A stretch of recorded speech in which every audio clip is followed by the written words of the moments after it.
अस्सलाम वालेकुम dear students, my name is Mohammad Farooq और मैं आपको पढ़ाऊंगा बायो। फर्स्ट चैप्टर हम स्टार्ट कर रहे हैं, गैसेस एक्सचेंज।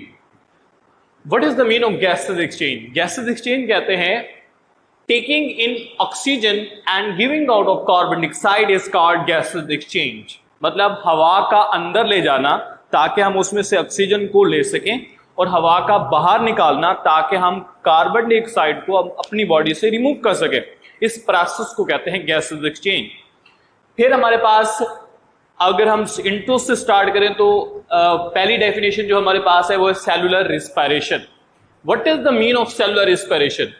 सेलुलर रिस्पिरेशन कहते हैं हम जो भी फूड खाते हैं वो फूड जो है वो डाइजेशन होती है, हमारे स्टमक में जाती है, स्टमक में हमारे सेल्स में जाती है, सेल्स में जाकर माइटोकॉन्ड्रिया के अंदर उसमें फूड में मौजूद CH बांड को तोड़ा जाता है और उसके तोड़ने से जो एनर्जी प्रोड्यूस होती है उसको ATP में कन्वर्ट किया जाता है और इसके अलावा कार्बन डाइऑक्साइड और वाटर भी प्रोड्यूस होता है। तो इस प्रोसेस को हम कहते हैं सेलुलर रिस्पिरेशन। अगर हम डेफिनेशन देखें तो हम कहेंगे the process in which the CH bond in food is broken down by oxidation and reduction reaction and energy is transformed into ATP. This process is called cellular respiration. अब cellular respiration की definition आ गई, दोबारा से इसको लिख लेते हैं कि हम जो भी फूड खाते हैं वो हमारे डाइजेस्टिव सिस्टम से डाइजेस्ट होती है, फिर वो हमारे स्टमक में जाती है, स्टमक से हमारे स्मॉल इंटेस्टाइन से ब्लड से जाती है सेल्स में जाकर वो फूड जो भी हम फूड इनटेक करते हैं वो सेल के अंदर माइटोकॉन्ड्रिया में ब्रेक डाउन होती है।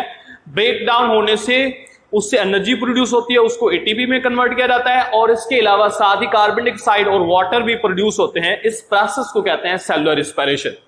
फिर हमारे पास होता है टाइप्स ऑफ रिस्पिरेशन। रिस्पिरेशन की दो टाइप्स होती हैं, एक होती है एरोबिक, दूसरी होती है एनारोबिक। एरोबिक कहते हैं ऐसी रिस्पिरेशन की टाइप जिसमें ऑक्सीजन इन्वॉल्व हो और एनारोबिक उसको कहते हैं जिसमें ऑक्सीजन एब्सेंस हो।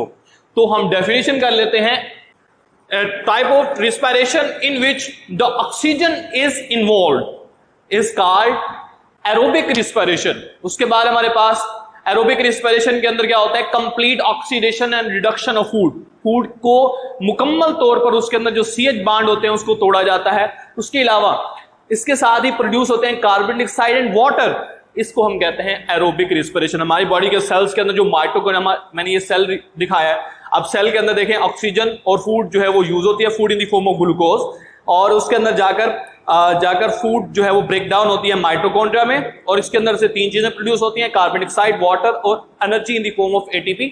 और इस complete oxidation and reduction reaction का नाम होता है एरोबिक रिस्पिरेशन। दूसरा हमारे पास है, इसको उलट कर दें, एनारोबिक रिस्पिरेशन। उसको क्या कहेंगे, the respiration in which oxygen is not involve, oxygen is absent and in which there is not complete oxidation and reduction of food and there is no production of carbon dioxide and water directly. उसके बाद है हमारे पास how organism get oxygen, how organism to remove carbon dioxide.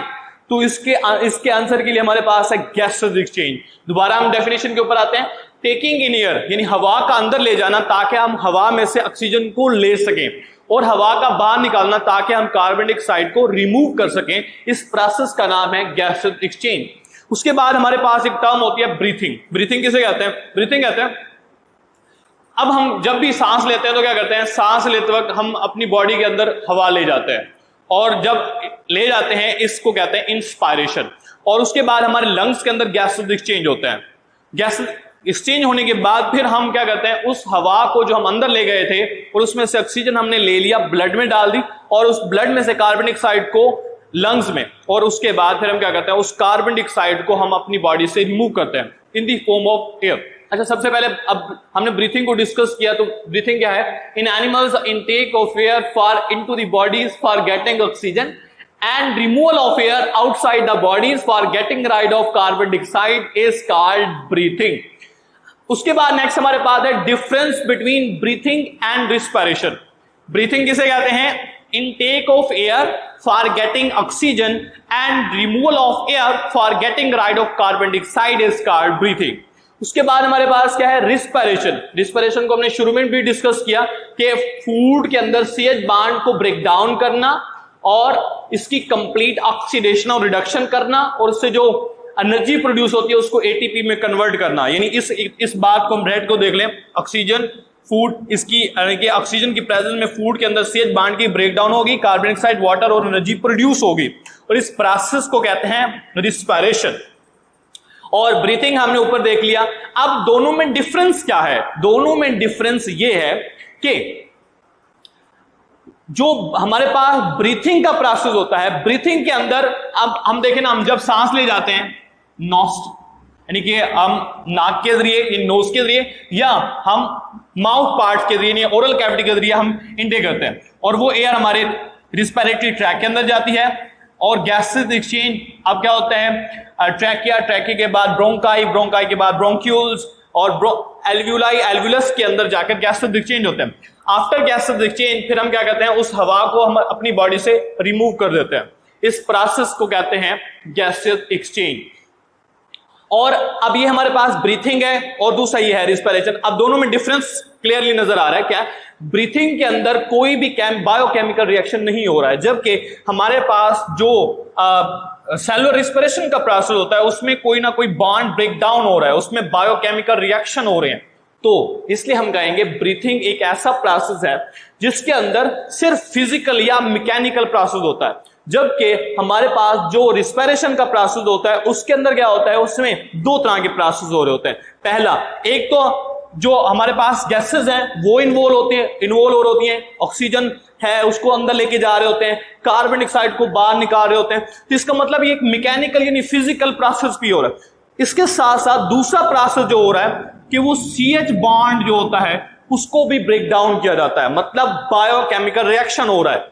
So breathing is the process that involve only physical और mechanical process, जबकि दूसरे अगर हम देखें respiration, the process that involve biochemical as well as physical process और mechanical process is called respiration. Next अगर हम थोड़ा सा पॉइंट आगे चले तो हमारे पास है गैसेस एक्सचेंज इन प्लांट्स। ये हमारे पास शॉर्ट क्वेश्चन के तौर पर ही आएगा। सबसे पहले हमारे पास एक MCQ है, क्या कि अब हम एनिमल्स की बात करें तो एनिमल्स के अंदर गैसेस एक्सचेंज के लिए एक प्रॉपर सिस्टम मौजूद है जिसको हम रिस्पिरेटरी सिस्टम कहते हैं, और उस रिस्पिरेटरी सिस्टम के अंदर ऑर्गन्स इन्वॉल्व हैं। जबकि अगर हम बात करें प्लांट्स की तो प्लांट्स के अंदर कोई भी ऑर्गन, स्पेशलाइज्ड ऑर्गन नहीं होता है। तो सबसे पहले एक पॉइंट है, no specialised organ for gases exchange in plants. Point number 2, gases exchange in young stem and leaves. जो यंग स्टेम्स होती हैं और लीव्स जो होते हैं, इनमें गैसेस एक्सचेंज कैसे होता है? अब गैसेस एक्सचेंज जो यंग स्टेम और लीव्स के अंदर होते हैं वो होते हैं स्टोमेटा के जरिए। What are the stomata? Stomata होते हैं small opening which are present on young stem and the lower epidermis of the leaf is called stomata. Stomata के अंदर फिर उसके अगर हमने आगे पार्ट्स पढ़ेंगे, डिस्कस करेंगे आगे। तो नेक्स्ट हमारे पास है, अब मैंने ये हम डायग्राम दिखाई है। इस डायग्राम में अगर हम देखें तो ये जो डायग्राम है ये लीफ की दिखाई गई है, और लीफ के अंदर अब ये हमारे पास है अपर एपिडर्मिस, उसके बाद हमारे पास ये है मेसोफिल सेल्स, मेसोफिल सेल के बाद ये हमारे पास है जाइलम।